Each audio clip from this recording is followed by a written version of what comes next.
السلام علیکم ورحمۃ اللہ وبرکاتہ۔ ایک ڈاکٹر نے سوال پوچھا ہے کہ میں ایک ڈاکٹر ہوں اور اپنے مریض کے لیے اسقاط حمل دوائی کے استعمال کے بارے میں جاننا چاہتا ہوں۔ کیا اپنے مریض کو یہ دوائی دینا حرام ہے؟ براہ کرم مشورہ دے کہ یہ حرام ہے یا حلال، اور اس دوائی کے انکم کے بارے میں کیا حکم ہے؟ جواب: بسم اللہ الرحمن الرحیم۔ عام حالات میں بغیر عذر کے یا فقر و افلاس کے خوف سے یا بیٹی پیدا ہونے کے ڈر سے حمل ساقط کرانا جائز نہیں۔ حمل خواہ 4 مہینے کا ہو یا اس سے کم کا، البتہ بعض قوی آثار کی بنا پر اعضاء بننے سے قبل یعنی 4 مہینہ سے اسقاط کی گنجائش ہے۔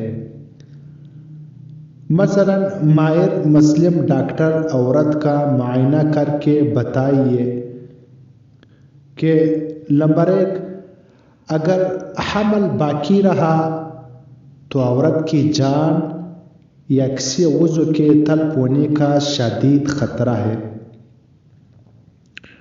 نمبر 2، یا گود میں بچہ ہو اور نئی حمل کی وجہ سے دودھ خشک ہو گیا ہو اور دوسرے ذرائع سے گود کے بچے کی پرورش کا انتظام ممکن نہ ہو سکے، یا حمل زنا سے ہو۔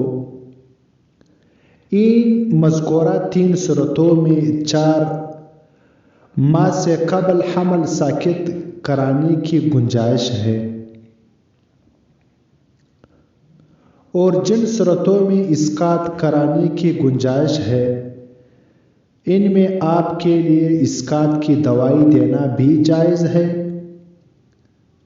اور اس کی آمدنی حلال ہے، اور جن صورتوں میں اسقاط ناجائز ہے ان میں اسقاط کی دوائی دینا ناجائز ہے اور اس کی آمدنی مکروہ ہے۔ حمل 4 ماہ کا ہو جانے کی شکل میں عذر یا بلا عذر کسی طرح بھی اسقاط کرانا جائز نہیں، کیونکہ 4 ماہ میں بچہ میں جان پڑ جاتی ہے، اس وقت اس کا گناہ قتل کے برابر ہو جاتا ہے۔ واللہ تعالی اعلم۔ دار الافتاء، دارالعلوم دیوبند۔